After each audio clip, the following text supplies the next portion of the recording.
కేటీఆర్ మాట్లాడే తీరు చూస్తే దొంగల హక్కుల కోసం కొట్లాడే నాయకుడిగా కనబడుతున్నావు తప్పితే నువ్వు ప్రజల కోసం ఉన్న నాయకుని నువ్వు కొట్లాడితే ఎవరు నమ్ముతారు? ఫస్ట్ ప్రతి ఒక్క మీ కుటుంబ సభ్యులంతా కూడా ఏదో ఒక దోపిడీ చేయడం, దాన్ని ప్రొటెక్ట్ చేసుకోవడానికి దబాయించడం. ఇలా నేను ఒక మాట అంటున్నా, ఏసీబీ నువ్వు ఉన్నప్పుడు కూడా ఉన్నది కదా, ఏసీబీకి రూల్స్ నువ్వు ఫ్రేమ్ చేస్తావా? దొంగలు రాస్తారా ఏంది రాజ్యాంగం? అనుముల రేవంత్ రెడ్డి రాజ్యాంగాన్ని, బాబాసాహెబ్ రాజ్యాంగాన్ని అమలు పరుస్తాడు, గుర్తుపెట్టుకో. నీలాంటి దొంగలకు, దబాయింపులకు, లేకపోతే దోచుకొని బాగా ఉన్న దమ్ముతోని ఏదో దన్నుతోని నేనేదో చేస్తా అని చెప్పి వాళ్ళ నీళ్ళను మభ్యపెట్టినట్టు ప్రభుత్వాన్ని మభ్యపెట్టలేరు, గుర్తుపెట్టుకోండి. ఇలా ప్రజల సొమ్ములు తిన్నోడు డెఫినెట్ గా అరెస్ట్ కావాల్సిందే, జైలు కూడా తినాల్సిందే.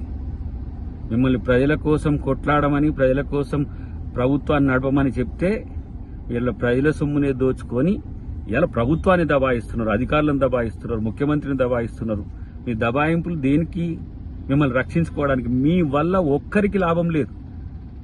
ఇవాళ ప్రభుత్వం వస్తే మీ నలుగురు బాగుపడ్డారు. ఇప్పుడు కొట్టాడేది మీరు నలుగురే తప్పితే ఇంకొకరు లేరు మీ పక్షాన.